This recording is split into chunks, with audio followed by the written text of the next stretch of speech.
So this is the title of my project. It was a project related to air ticket price prediction. Okay. So before I start a presentation, I always start it off with a quote. Mm-hmm. So this is the quote that I actually love. It is only when they go wrong that machines remind you how powerful they are. Okay. So when everything is all right, we don't really like see machines. But as soon as something goes wrong, that's when we realize that machines are an integral part of our lives. Okay.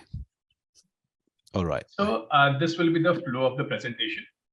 This is a very general or the method that I follow while approaching any machine learning problem. So the first step is the problem definition. Second thing, where the data is coming from. Third is we'll do a little bit of exploration of the data. Then we'll clean the data, we'll prepare the data. We will shortlist some promising models. We'll run a bunch of models, and the best ones we will shortlist. Then we'll do some hyperparametric tuning. We'll try to get more out of the promising models.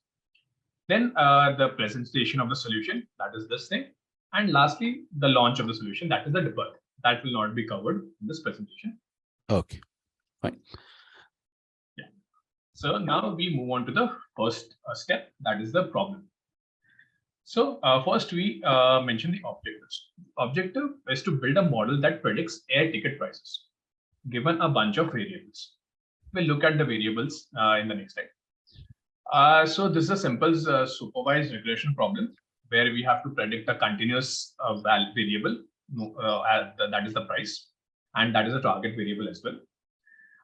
The metric that we'll use to measure the performance is the mean absolute error.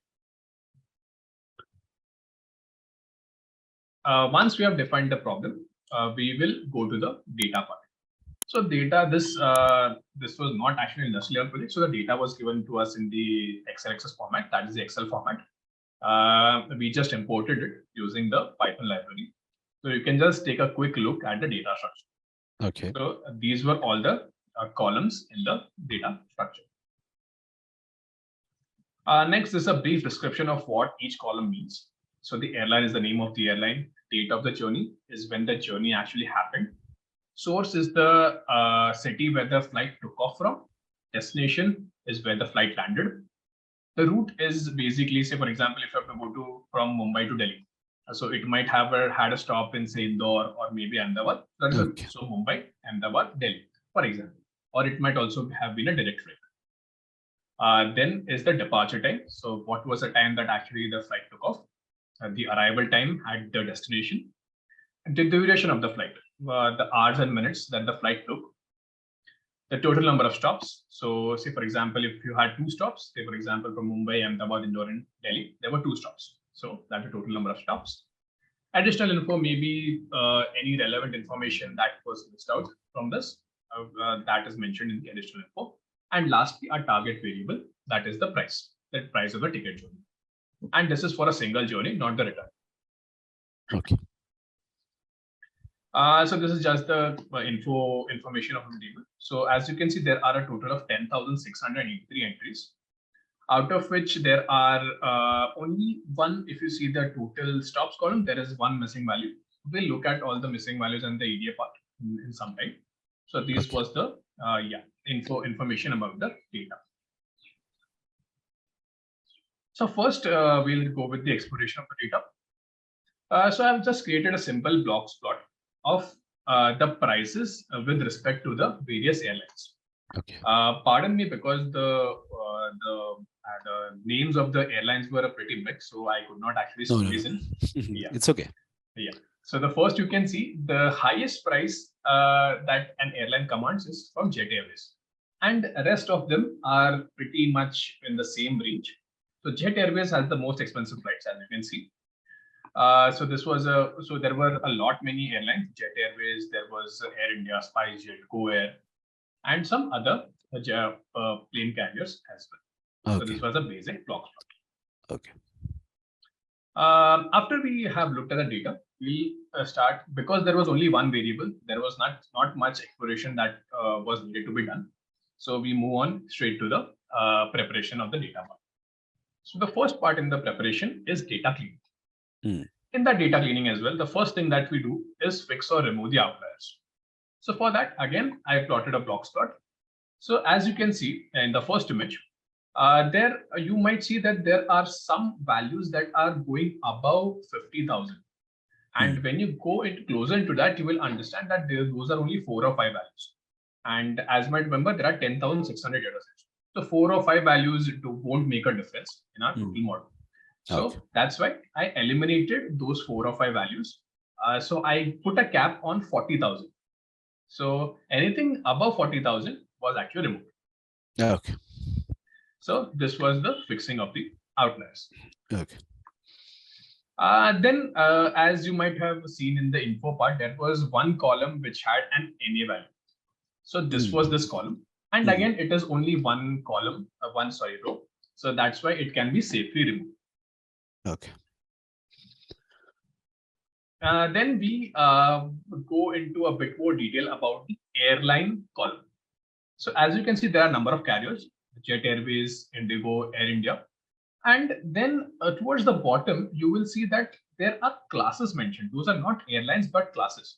So for example, multiple carriers premium economy, Jet Airways business, Vistara premium economy.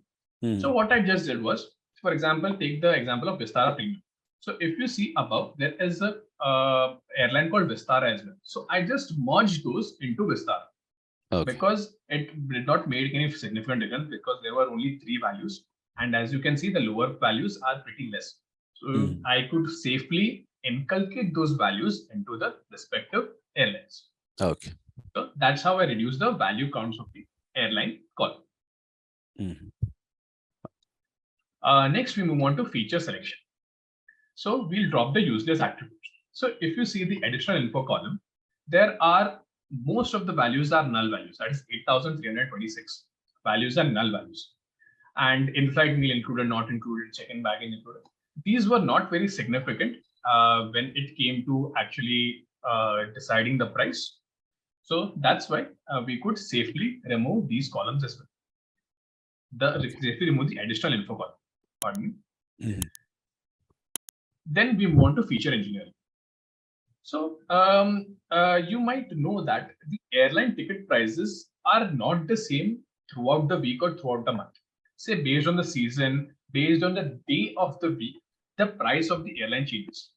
Yes. So in feature engineering, what I did was I extracted the day of the journey. The day of the journey, so that, and I visualized those as well. So if you see on the bottom picture, the days of the week were visualized. And if you see in the middle of the week, so for example, Thursday, Monday, the prices of the flights were higher. Same goes with Sunday. And in the, say, during the weekends, so Friday, Saturday, the prices were lower. That generally makes sense as well, because generally people with businesses, they travel during the weekdays, and that's why the prices of the tickets are higher. Okay, so it's same for every airline, right? Yes, it's same for every airline, correct. It is kind of general. Okay. So this was the feature engineering that I did, first one. Then again, the same thing with the month. I extracted the month. Generally, during the holiday season, the ticket prices are more because people tend to travel more. And during the off season, say for example, April or something, the prices are lower. So again, the month was. So which month you have considered as a holidays month? So not considered as such. So if you see the 4th month, the April, in the graph, that's the 4th month, that is April. So that is actually. So you are assuming, okay. So, just plotting this plot, you're just considering that these are the month where it has higher prices of the holiday month, right? Correct. Just a visualization. Most of the bookings, right? Yes, exactly. So if you see in January, the bookings are very high as compared to March as well, because March is actually the year end, the financial year end. So traveling happens more. So that was visualized. Next, we extract the hours and minutes from the departure time column. So the departure time was in this format. So I've just extracted the hours, that is 22 hours, and you can see the green highlighted box in the right hand corner. So I've just extracted the hours and the minutes. So it is very natural. Say for example, if the flight time is more, Usually that's the case. If the flight time is more, that means there are more stops and the flight tickets might be higher. So that's why it might be that the journey is also very long. Say, for example, we are going from, say, Kerala to maybe Jammu Kashmir. The flight time will be higher as well as the ticket price. Okay. So that is only normal. That's why I extracted these two columns as well. Same goes with the air arrival time column as well. I just extracted the hours and minutes. Same thing with the duration. Duration, as I mentioned, I just this was a bit tricky, so I had to actually create a function that actually split the duration from the hours and the minutes, and I extracted those features. So the code is right here in front of you. Okay. Next, we come on to handling text and categorical attributes. So next, for that, we move on to the total stops column. So if you see, these are text columns. So 1 stop, non-stop, 2 stops, 3 stops, and 4 stops. So I created a simple function where a non-stop means 0, 1 stop means just 1, and so on and so forth. Okay. Then we move on to the route part. Now, as you can see, in the first picture, in the first entry, the flight was from Delhi to Cochin, but it took a stop on the way in Bombay. Okay. So that was the route. So what I did was I actually just imported a label encoder from sklearn. So what it just did was it just say, you can see in the second image in the last rows, route 1, route 2, route 3, route 4. I just labeled them according to the destination and the places that the plane visited, so that we convert them into numerical columns, and that can be used for our model. Okay. Then handling again text and categorical variables. Once all that is done, we just create dummy variables for the remaining text attributes. So the airline column had many airlines, so I just created a dummy column for every airline that they had. So it is just a simple ones and zeros column. Same thing with the journey date. Okay, can you go back? Just sure. No. The previous slide only. The flights, dummies. Just a second. I think I'll have to. Yeah, I think this one. Okay. Yeah. So what you have done here, you created dummies for 0 and 1. So what are they indicate like 0 and 1 here? Okay. So if you see the first one, Indigo has the number 1. That means this particular row belongs to the Indigo flight. The carrier is Indigo, and the all others are 0. Okay. Okay. So that means this flight information is about Indigo. Okay. Yes, this flight is about Indigo. Correct. And same goes with the second one, that is Air India, and then Jet Airways, like that, so and so. Okay. Okay. This was the journey days. So the first column represents that the journey occurred on Sunday, second on Saturday, so on and so forth. Okay. Then there was a source again. The source were there were only 4 sources actually. These were the metropolitan cities. So where did a flight take off from? So this if you see the second column, it was the first one. It was from Kolkata. Okay.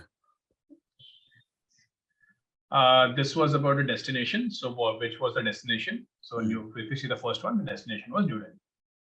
Okay. Then what I just did was I took those dummy columns that we just saw, and I concatenated it. That is, I merged them with the main data frame. This is how we got the main data, that is the final data. Okay. So if you can see, there were a total of 36 columns. After all the pre-processing EDA, we ended up with 36 columns. Originally, there were only 10 columns. Okay. Now, we move on to the main part, that is about the models. So before any model that we actually feed in, we have to do some pre-processing for the model as well. So we just split the data into X and Y, that is the training split, and the test split. This was a simple process. And then we imported the models. So as you can see, I have imported a total of 9 models. So I actually experiment with all the models, and I selected the best 2. So we'll look at them shortly. Now, This is a simple function to actually visualize the results of the model. So basically, these are just the steps inculcated into one function. So I just fit the model, I trained the model, then I predicted the model, and then I printed the R2 score, the mean absolute error, the mean squared error, and the mean squared error. Yeah.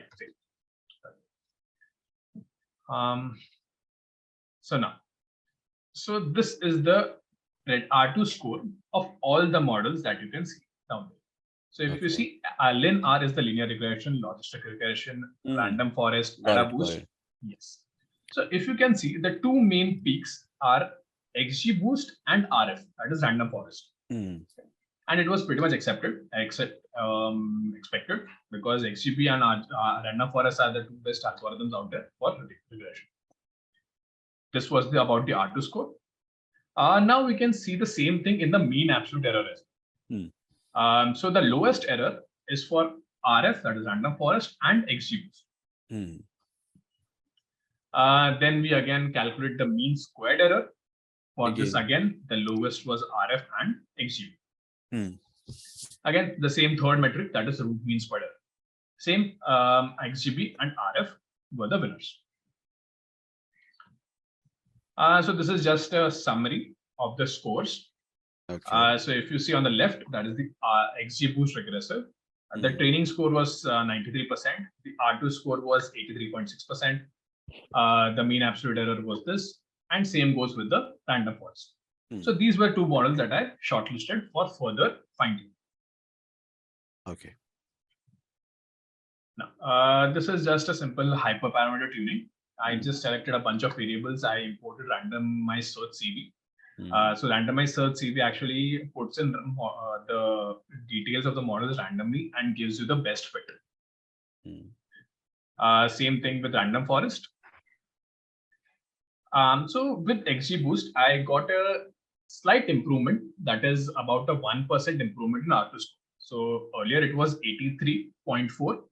Now I got 84.5. So that means the randomized search CV worked, and I got a bit more accuracy. A bit more R2 score from the model. So that is the XGBoost model.